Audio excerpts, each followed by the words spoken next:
A Seattle art teacher says that peace equals racism, and the study of art history is white supremacy. Has anyone bothered to point out to her that in the rest of the country, Seattle teacher actually equals fake educator? Has that dawned on anyone? I'm Dr. Duke, she's Katie, and this is the Dr. Duke Show.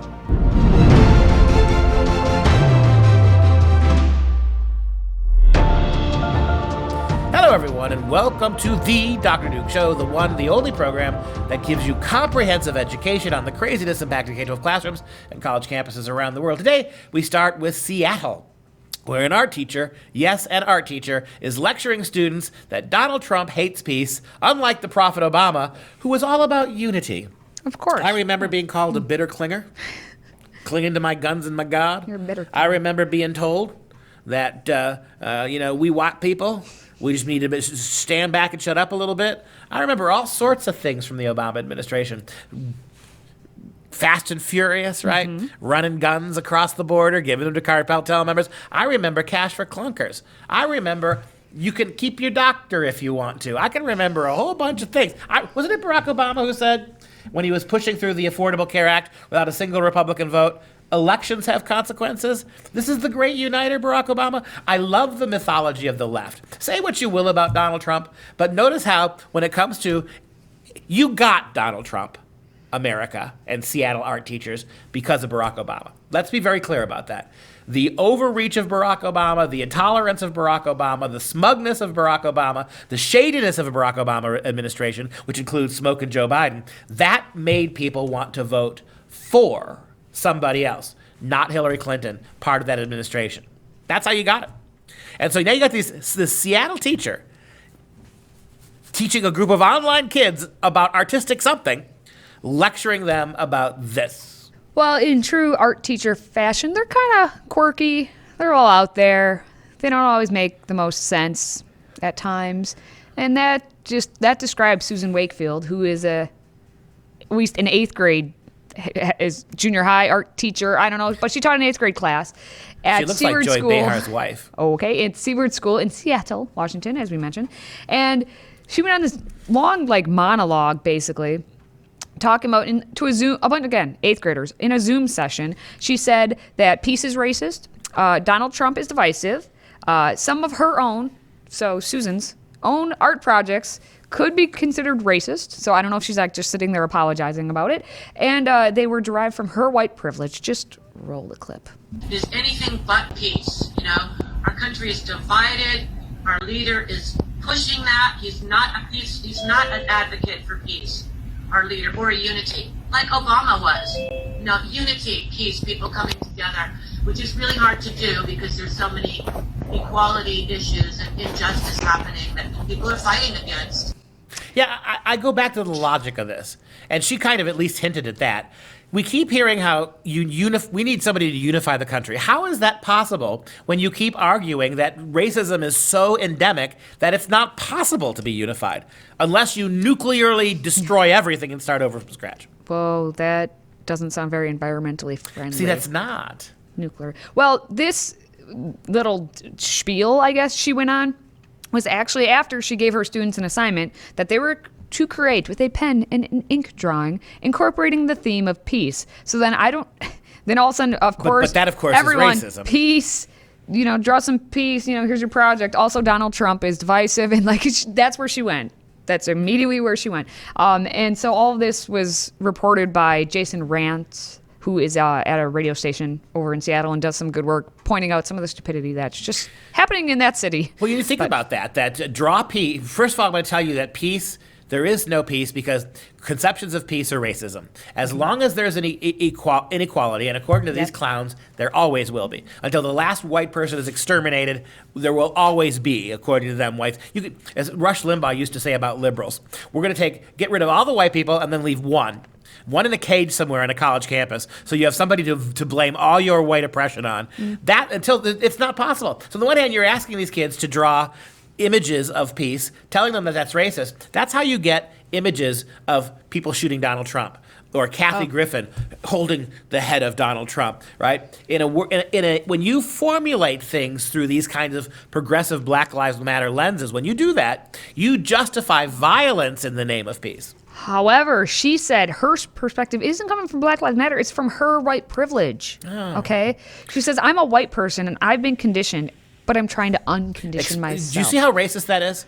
Do you see what a racist this woman is? Yeah. She says that her whiteness allowed her to recognize her own whiteness. She didn't need the help of any groups like Black Lives Matter. She cut Black Lives Matter out.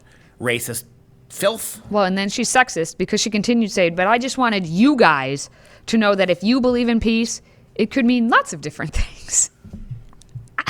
She's an art teacher. They're kooky, okay? Kooky. You expect it from. Look.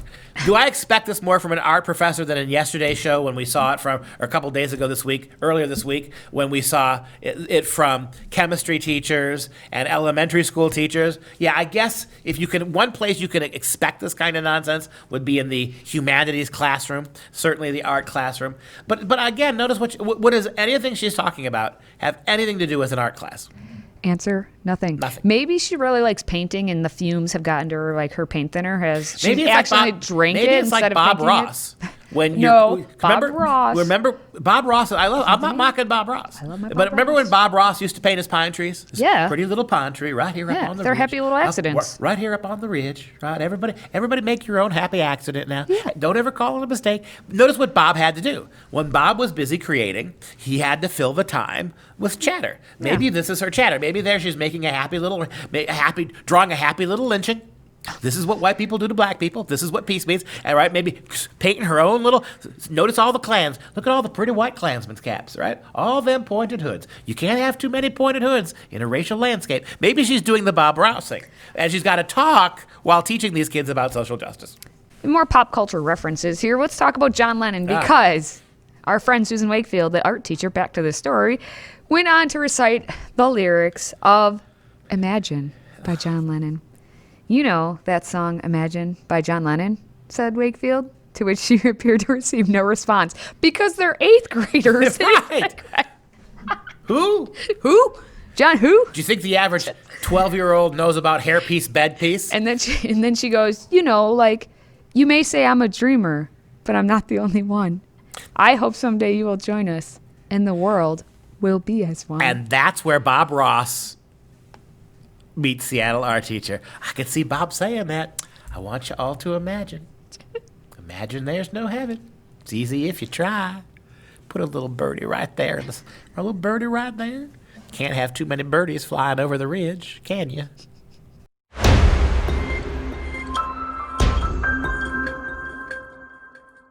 As we know, you better get anti-racist or you're not going to get hired for any job, especially not a teacher at the Evanston and Skokie School District 65, which that's a suburb area of the Chicago, Illinois.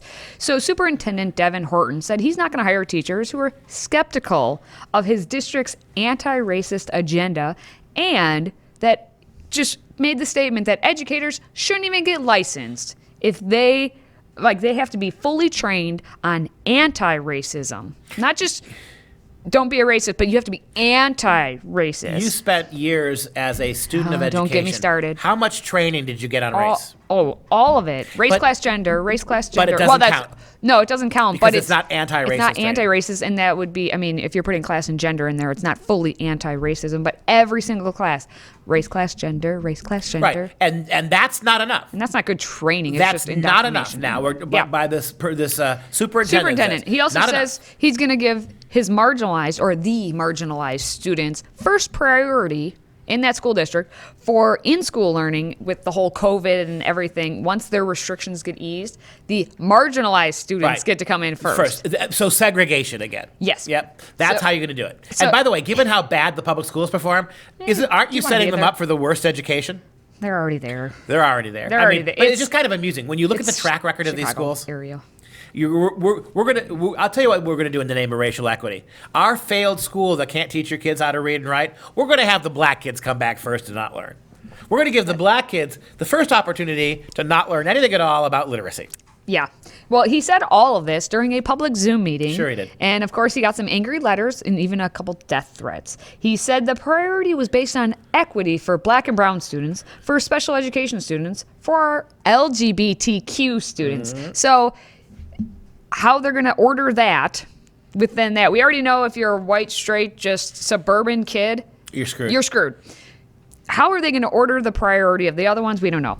And then when those white, straight, suburban kids choose for private schools and charter schools, idiots like this scream it's because of white privilege. Oh, yeah, it's white privilege. You just told him we're not even interested in educating your kids. Yeah. And how dare they seek out separate education opportunities? Well, he's claiming that it's because these students, the black, brown students, special education students, and the LGBTQ students are behind academically, not their race. Well, LGBTQ is not a race. Special education is not a race. Well, why as are well. they behind? But Who've had these kids for the last 100 years? There we go. Well, the Wall Street Journal actually wrote a whole story on this whole thing. And Dr. Horton, because he's a doctor, Did he hear a who? he said his anti-racism program in Evanston includes training teachers to recognize and close the gap in expectations for white and black students and to be sensitive to the students' cultures. As part of this work, he's considering dropping a national math test in the 6th grade to determine which students are placed into the advanced math classes. All right, because Racism. now, racism. What Right a- now, what a wonderful it's way. Wealthy. It's also class. Yes. Wealthy and white, according to Dr. Yes. They're the ones in the advanced. So how dare we? What is the way to make equity between black and brown skinned kids and everybody else without actually having to teach them anything? Get rid of. Just get rid of the tests. Right? Get rid of any. Oh, I guarantee you. And if you put all the LGBTQ black and brown skinned kids in class and you tell the white kids to stay home, within how many years would it take for those kids to catch up with the uneducated white kids? That gives you a sense, doesn't it, of how ridiculous this all is? Oh yeah, and he goes on because there's more stuff. His brain is. He's a doctor. In addition, he would like to see teachers stop using the completion of homework as a tool to assign grades, since Yes. some students have more support than others. Yes. When school districts went remote this past spring due to the pandemic, for example, many stopped grading work because they recognized that some students' homes might not be conducive for schoolwork. May I? Hold on, I give you his quote, and then you go. right.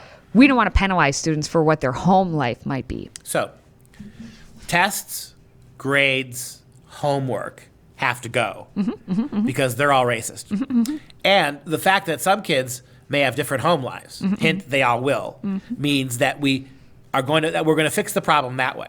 Yes. So if there's no grading, no tests, and no homework, then what do you have left? Equity. Equity. That's what we have. This is the face of equity. Kids sitting in classrooms, overstuffed classrooms, learning nothing because learning is racist, not studying math because math is white supremacy, but just being equitable. All sitting there together of these many races, and everybody getting the same grade. Or I guess you give all the non-white kids one grade, and then you give the white kids a lower grade. Not based on homework tests or assignments, but just because. Just because. That seems to be what the superintendent. So he's not a superintendent of schools, is he? No. He's not an educator, is he? No. What exactly is he? Other than an adjutant for more racist policies.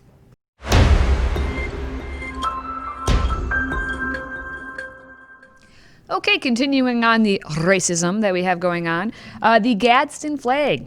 If you know what that looks like, it looks like that. The Don't Tread on Me flag has a little serpent. Well, that's racist, of course.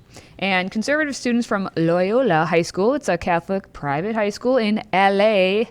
You ever see that show? Anyway, Los Angeles, California, they were ordered to remove said image of the Gadsden flag because it was in a promo video. People saw that video and they said, racism. So the Gadsden flag must go.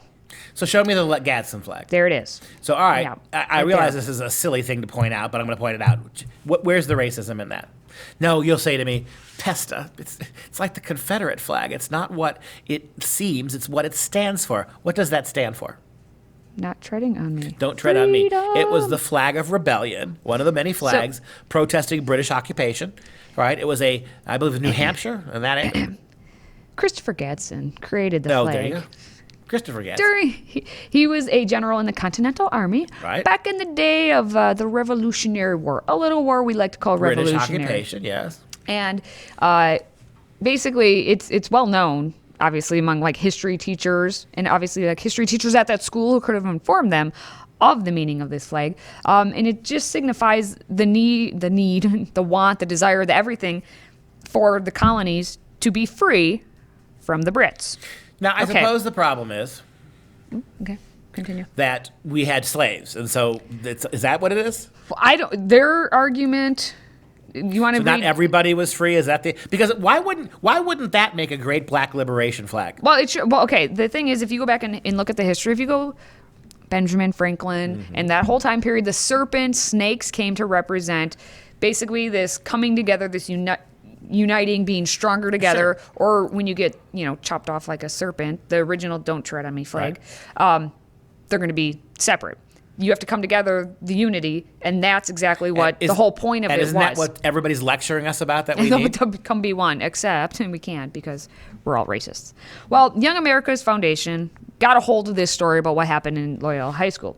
And so an email from Chris Walter, who's Loyola High School's Director of Student Activities. Oh, jeez. How you have that's your entire job, director of student activities? Like Yeah. And ironically, anyway, the one activity that should be going on, learning, is not under his purview, evidently. Yeah. Chris Walter sent that email to a conservative student and said, "You will have to remove the 'Don't Tread on Me' image" from their little promo video. And then he cited an Equal Employment Opportunity Commission case. And YAF actually said that Walter claimed the EEOC ruled that the Gadsden flag in the workplace could be considered racial harassment depending on the circumstances. Is that true of everything? Yes, and this is like a group of students who, not employment, but anyway. The organization then said the claim is obviously blatantly false because that's not at all. They're trying to cite this one case, and it makes absolutely no sense. They're just trying to hide behind the fact that they don't like the flag because a lot of people who do like the flag also there like you have it. another flag, or they like other certain and we've values. talked about this before. And this is LA. Once we ceded that the Confederate flag could only mean racism, it couldn't mean anything else, however illogical that is. These are the same wacko intellectuals who tell us that all symbols have multiple meanings, right? Yes. Right? It can mean all kinds of things. Okay, but no, not the Confederate flag, which only can mean racism. Okay, once we agreed as a country because of our long-standing white guilt that that's true, so we're going to get rid of it. Now, how do you have any other flag from our history? You can't. People have pointed out all the different flags because as we've gone from colonies to states, as we've added states, we've had to make new flags as we've gone through wars, everything. Yep. You can look at all your flag history if you like. But according to the left, racism has never been, this is true, according to the left, racism has never been worse than it is now. Of course. No. Forget the slave days. This is much worse. Oh, yeah. So that means the flag we've got currently is as bad or worse than the Gadsden flag. It's true. Well, and plus they're going to want to add another star because they want D.C., and then they want Puerto Rico, and then they want Guam, and then they want all that. So they're going to want a different flag anyway. Maybe with Puerto Rico, instead, because those are typically non-white people, what if instead of a star, we add a nice pork dish? We'll garnish on the side. Maybe some rum. Are you hungry? I am hungry. You okay? In true fashion from an administration with something dealing with conservatives, there was no response from the school as to what happened. Yep, no response. So, in other words, they're just bullying these kids. They're trying to erase not just the historical, cultural, and educational legacy of Western culture. They're trying to erase images as well. And that's an image that suggests that there's a moral correctness on the side of Americans, that America had a just cause, that America somehow had a reason to be protective and defensive of itself, right? Go back to the flag one last little time. That threatens them, right? It's a snake. Perhaps it looks to be a rattlesnake, and the image is that if you step on us, we will bite. Well, what they're wanting to do is step all over Western culture, and the fact that Western culture might bite back, that's racism. It's really depressing to think about how carefully and how distinctly they have to go after things to make them racism. It's really a cottage industry, isn't it? They can make anything racist if you give them just a little bit of wiggle room.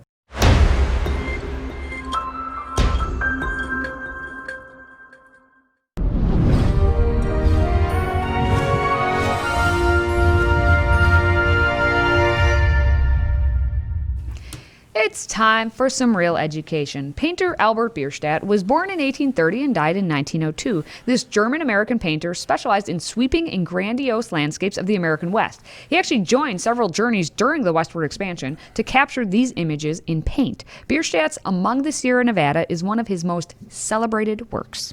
This is a beautiful movement in American art, and it comes from driven by the ideal of the sublime. To Europeans in particular, and Bierstadt was one, he was born in Germany, moved to the United States. He lived in cramped towns. European civilization had been around for thousands and thousands of years, and you didn't have the kind of really untrammeled, wide open spaces that the American West afforded. So a number of painters, including English painters and people like Turner from England came over, people like Bierstadt, and they moved out west. They took trips out west, and they sat down with their easel and their paintbrushes, and they put together these huge pictures representing the sublime nature of sublime nature. That's the concept of the sublime that they were after. And you know what the sublime is.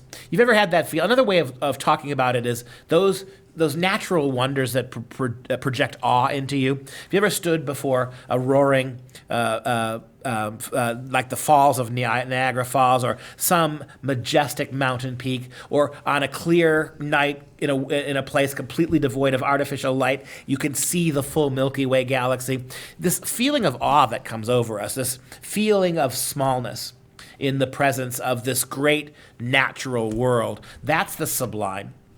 And what they were going for is to capture the idea of the sublime. Take a look at Bierstadt's painting. This is one of his most famous paintings, as Canty pointed out, Among the Sierra Nevada, also known as Among the Sierra Nevada Mountains.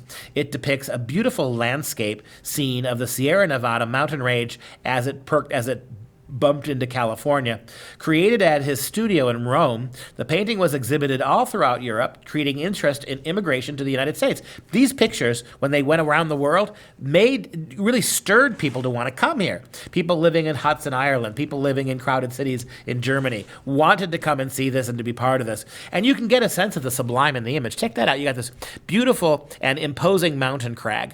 You've got this crystal clear pool of fresh water, so clear that you can see the cloud. He does a wonderful job, Bierstadt, of painting the reflection of the sky, the trees, the mountain in the water. That's one of the most unifying images in the whole picture. And then you've got this burgeoning sunlight over these monolithic clouds, and you can almost see at the top and at the bottom left the beginning formations of a rainbow. You can see the cloud, the sun, just pouring through that cloud cover to just illuminate this beautiful landscape. And then you've got that pack of deer all at the bottom on the right-hand side. I mean, it's got everything. These pictures captured something about America. And again, to art critics of the racially woke type, these are images that the progressive left is now arguing that are really complicit in the manifest destiny plan of the American government, right? That we were going to make one nation from coast to coast. These pictures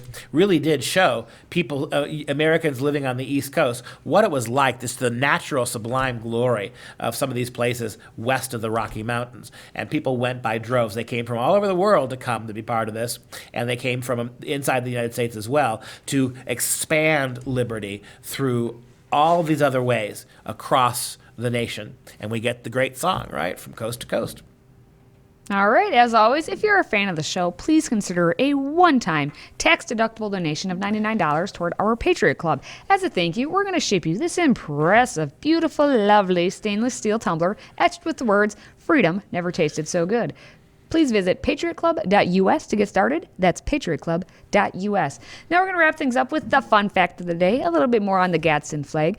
The rattlesnake, as you saw, appears on the Gadsden flag. It's long been associated with the colonies, the rising up of Americans as individuals, but also being joined as one. And back in 1754, Benjamin Franklin, his paper actually printed the join or die picture that features the serpent being cut up into various sections, and that represented the various colonies. And so it was meant to be grown together. They could be free and heard by all.